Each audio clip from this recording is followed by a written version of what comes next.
Welcome to my YouTube channel. जैसे कि हम लोग झारखंड बीएड एंट्रेंस एग्ज़ाम के लिए टीचिंग एप्टीट्यूड के सीरीज़ को स्टार्ट किए थे। ये क्लास नंबर 26 है। इससे पहले जो है 25 क्लासेस हो चुकी हैं। अगर आप लोगों ने अभी तक नहीं देखा है तो उन क्लासेस को कर लीजिएगा और मैं पीडीएफ आपको टेलीग्राम ग्रुप में दे दूँगी, आप ज्वाइन हो जाइएगा। इसका लिंक आपको डिस्क्रिप्शन में मिल जाएगा। इससे पहले बहुत सारे इंपॉर्टेंट क्वेश्चंस कराए गए हैं, आप उनको ज़रूर से कर लीजिएगा ताकि आपका जो है कॉन्सेप्ट क्लियर हो जाए। ठीक है, तो चलिए फिर स्टार्ट करते हैं।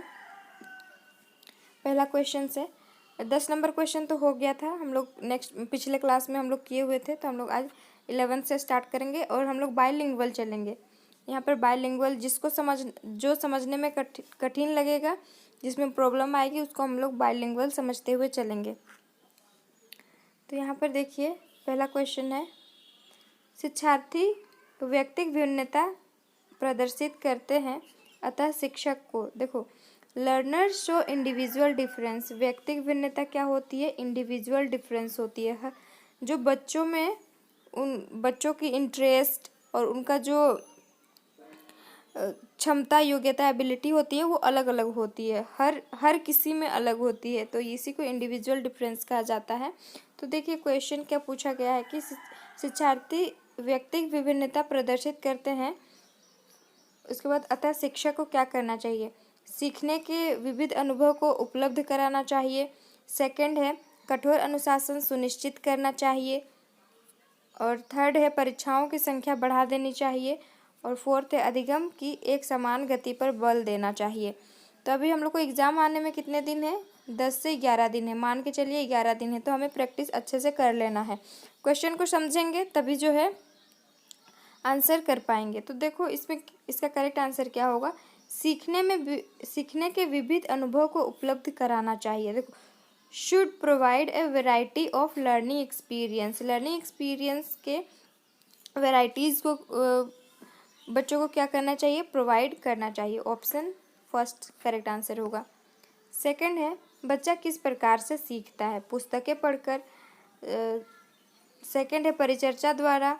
थर्ड है प्रश्न पूछकर। और फोर्थ है सभी प्रकार से। तो बच्चे जो हैं पुस्तक पढ़ कर के भी सीखते हैं, परिचर्चा से भी सीखते हैं, और परिचर्चा यानी कि डिस्कशन से भी, और प्रश्न पूछकर भी जो है बहुत सारी चीज़ों को वो सीख पाता है। तो इसका करेक्ट आंसर होगा ऑप्शन 4। 13 नंबर क्वेश्चन है जो कि थर्ड होगा।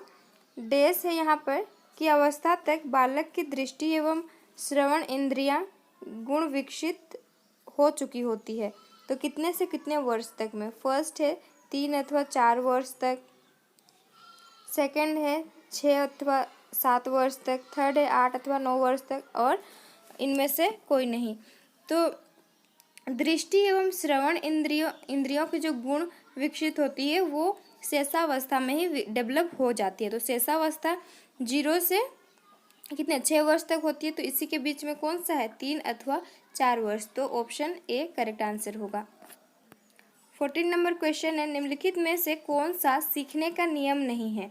देखो सीखने का नियम नहीं है। Which of the following is not a law of learning? तत्परता का नियम, तनाव का नियम, प्रभाव का नियम, या फिर अभ्यास का नियम। तत्परता मतलब रेडीनेस होता है। ठीक है, किसी भी चीज़ को सीखने के लिए बच्चे क्या होते हैं? तत्पर होते हैं। थर्ड है इफेक्ट, लॉ ऑफ इफेक्ट और लॉ ऑफ एक्सरसाइज। और इसका करेक्ट आंसर क्या होगा? तनाव का नियम जो है ये सीखने का नियम नहीं है। 15th नंबर क्वेश्चन है, मूल्यांकन प्रक्रिया का सोपान है। What are the step in the evaluation process? Evaluation process के स्टेप्स कौन कौन से? उद्देश्य का निर्माण, उद्देश्य की प्राप्ति के लिए अध्ययन अध्यापन क्रियाओं का निर्धारण, मूल्यांकन की प्रविधियों का चयन एवं निर्माण। तो इसका करेक्ट आंसर होगा उपरोक्त सभी होगा। 16th नंबर क्वेश्चन है, व्यक्तित्व विकास की अवस्था है। व्यक्तित्व विकास यानी कि पर्सनालिटी डेवलपमेंट के कौन कौन से स्टेज है? व्यक्ति वृत्त अध्ययन, अधिगम एवं वृद्धि, उपचारात्मक, और इनमें से कोई नहीं। तो इसका करेक्ट आंसर होगा अधिगम एवं वृद्धि। व्यक्ति विकास में क्या होता है? वृद्धि होती है, और जो चाइल्ड होते हैं या फिर और भी जो पर्सन होते हैं वो क्या करते हैं, सीखते हैं, यानी कि अधिगम करते हैं। 17th नंबर क्वेश्चन है, शिक्षण को अधिगम में कैसा बदला जा सकता है। शिक्षण यानी टीचिंग को अधिगम यानी लर्निंग में कैसा बदला जा सकता है। परीक्षाओं का आयोजन करके, रेटिना की प्रवृत्ति को प्रोत्साहित करके, सामने शिक्षण पर बल देकर, बाल केंद्रित शिक्षा शास्त्र को अपना कर। तो इसका करेक्ट आंसर होगा 4th वाला, bye adopting child centred pedagogy. ठीक है, चाइल्ड सेंटर्ड होना चाहिए। जो कुछ भी हम स्कूल में पढ़ाते हैं वो चाइल्ड सेंटर्ड ही हम लोग को पढ़ाना चाहिए। क्वेश्चन नंबर 18, एक अभिभावक आपसे विद्यालय में मिलने के लिए कभी नहीं आता है तो आप क्या करेंगे। बच्चे की अपेक्षा करेंगे, अभिभावक को लिखेंगे, आपसे हम उनसे मिलने जाएंगे, आपसे नहीं होगा, हम उनसे मिलने जाएंगे। और 4th है, बच्चे को दंड देना शुरू करेंगे। दंड नहीं देना है कभी भी, ये नेगेटिव चीज़ है। अभिभावक को लिखेंगे, हम उनसे मिलने आएंगे, बच्चे की अपेक्षा नहीं करेंगे। देखो, अगर आप प्राइमरी लेवल के हो तो आप क्या करेंगे, फर्स्ट प्रायोरिटी हम उनसे मिलने जाएंगे।